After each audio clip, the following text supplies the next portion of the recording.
कली बेच देंगे, चमन बेच देंगे, अगर सो गए कलम के सिपाही तो वतन के मसीहा वतन बेच देंगे। ये जो पंक्तियां हैं ये बताती हैं कि जो भारत देश में लुटेरे नेता बसे हुए हैं, अगर भारत देश के जो कलम के सिपाही अगर सो जाएंगे तो ये पूरा वतन बेच देंगे।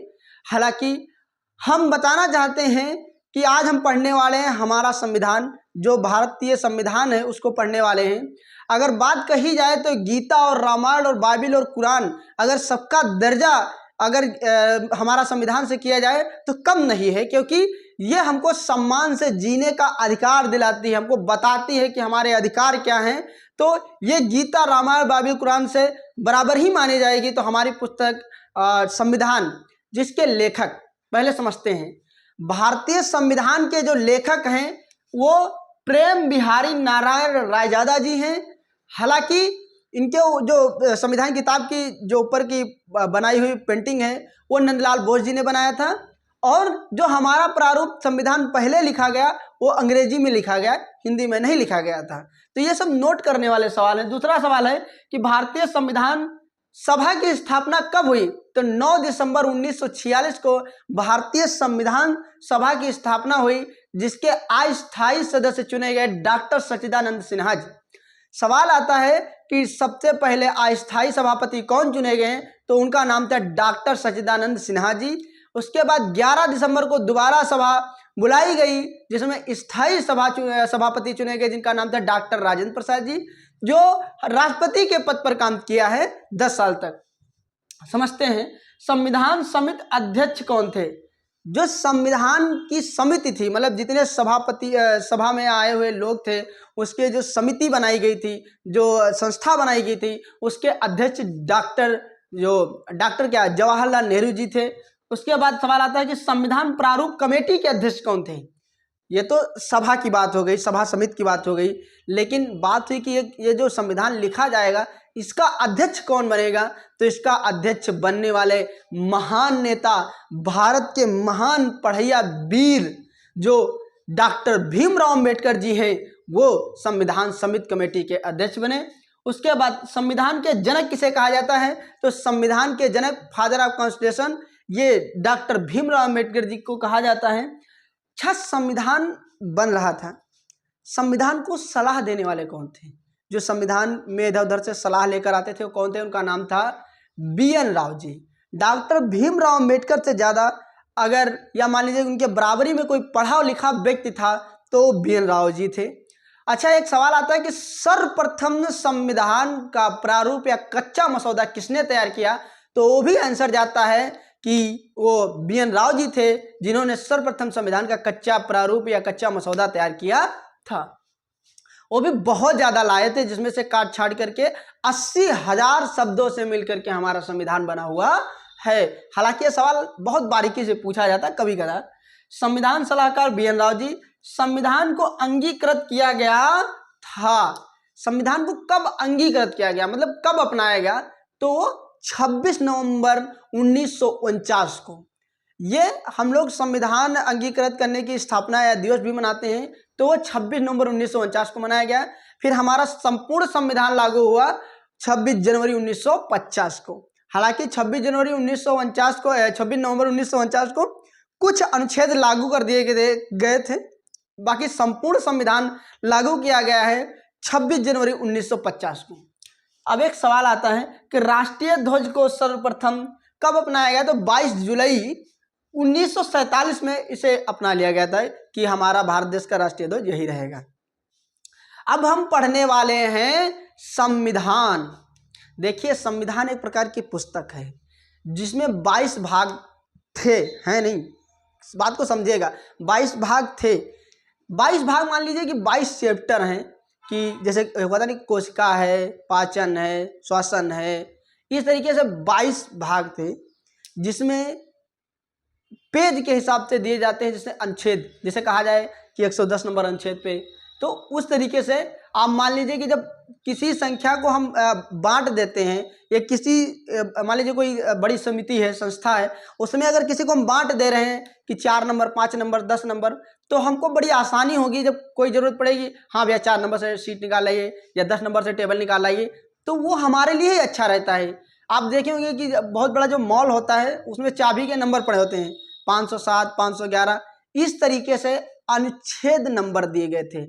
अनुच्छेद का अर्थ होता है कि इस अनुच्छेद के अंतर्गत ये सामान लिखी हुई है। अगर हमको पता हो जाए कि 11 नंबर भाग में अनुच्छेद इतने इतने में ये सामान लिखा है तो हमको कोई प्रकार की समस्या नहीं होगी, जाएंगे 11 नंबर खोलेंगे, फिर अनुच्छेद नंबर देख लेंगे और पढ़ने लगेंगे। लेकिन अगर कहा जाए कि मतलब कि राष्ट्रपति का चुनाव किस अनुच्छेद के तहत होता है, अब भाग दिया नहीं गया तो पूरा पढ़ना पड़ेगा, उसके बाद पता चलेगा। लेकिन अगर दिया जाए कि भाग नंबर 4 में है, 3 में है, तो हमको बड़ा आसानी से पता चल जाएगा कि हमारा संविधान में ये भाग पे जाएंगे तो हमको ये पढ़ने को मिल जाएगा।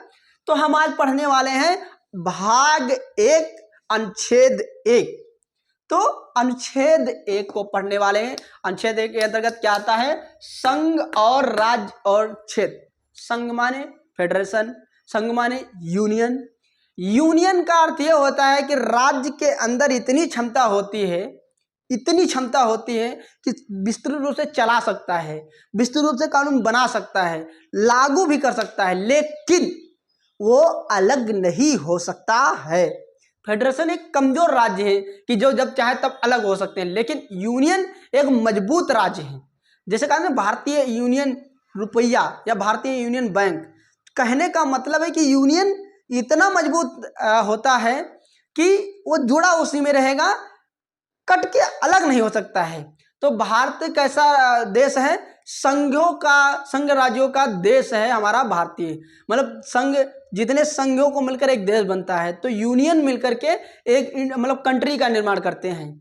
तो उसमें 4 अनुच्छेद होते हैं। पहले भाग में 4 अनुच्छेद आते हैं, जिसमें डॉक्टर भीमराव अंबेडकर जी ने देखिए कितना अच्छा सजोया है। समझते हैं पहले। अनुच्छेद 1, देश को अलग नहीं कर सकते हो। अनुच्छेद 1 में बताया जाता है कि आप देश के अंदर कुछ भी करिए, लेकिन अगर चाहो कि मैं इस देश को अलग कर लूं तो ये कदाप नहीं हो सकता है, मुझे मंजूर नहीं है कि इस देश को अलग कर सकूं। तो नंबर क्या हुआ? देश को अलग नहीं हो सकता है।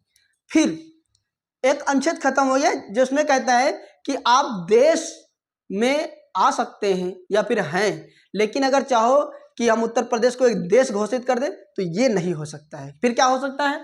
अनुच्छेद में बताया गया है कि राज्य देश में मिला सकते हो। मान लीजिए भारत देश से अलग होने की कोई गुंजाइश नहीं है, लेकिन अगर कोई देश भारत में मिलना चाहे तो मिल सकता है, और मिला भी। कब? देखते हैं।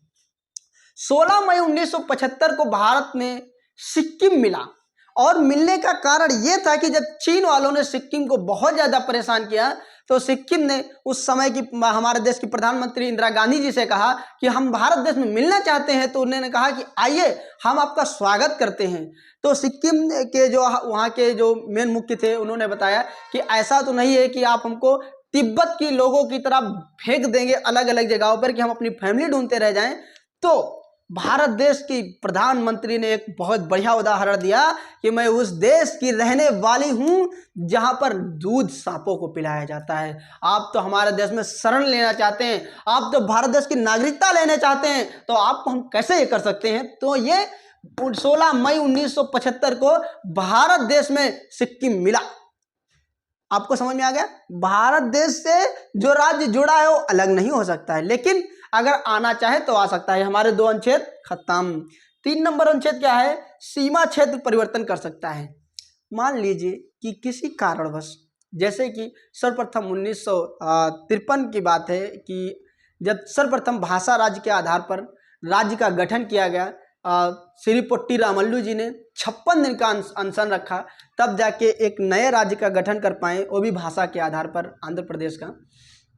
कहने का मतलब ये कि है कि जब एक म्यान में 2 तलवारें ना रहना चाहें तो 2 म्यानें बनवाई जा सकती हैं, लेकिन वो रहेंगी एक राजा के ही पास, रहेंगी इंडिया के पास ही, भले वो 2 हो जाएं।